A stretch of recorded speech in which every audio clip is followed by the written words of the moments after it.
Again, the goal here is election integrity and making sure our citizens have faith in the process. So as we wrap this up, what are our next steps? Where do we go from here? And I think there's legislation, and I think there's law enforcement that needs to be involved. So I'm going to name off 8 bullet points here that I think need to be handled by my colleagues and by our Attorney General. First of all, and what I have found perhaps the most unsettling through this whole process is the obstruction that we have seen from the county. The failure to comply with the auditor, a brazen willingness to violate a legal subpoena. Our Attorney General said that was against the law. It's truly alarming. And furthermore, to their willingness to expend significant resources, human capital, you name it, to block and to stop this audit. As I recall, it was like $18,000 or something like that for one of their audits that they spent money on. How much money have they spent trying to stop our audit? It has to be in the hundreds of thousands of dollars, but that would be an interesting number to see.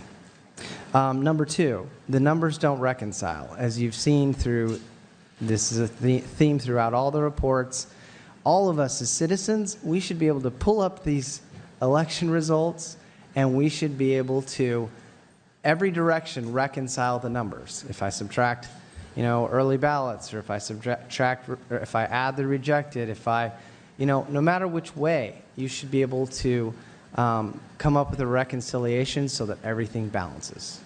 That needs to happen. It appears that they broke the law with duplicate ballots. And that's a huge deal. That needs to be resolved. We need to get to the bottom of whether that law was broken, how to prevent it in the future, hold people accountable that did it this time. Churning of logs. The churning of logs. We need to find out why that happened. Who did it? What was the motive?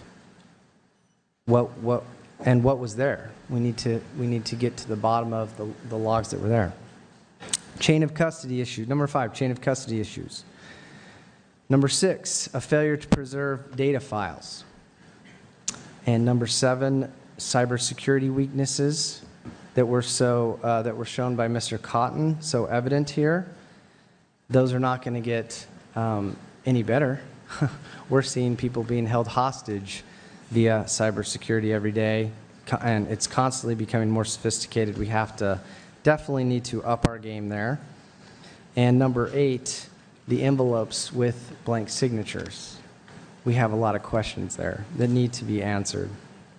So with that, Madam President, I look forward to working with my colleagues and with the Attorney General in any way to resolve these issues and to improve our elections and to increase election integrity in the state of Arizona.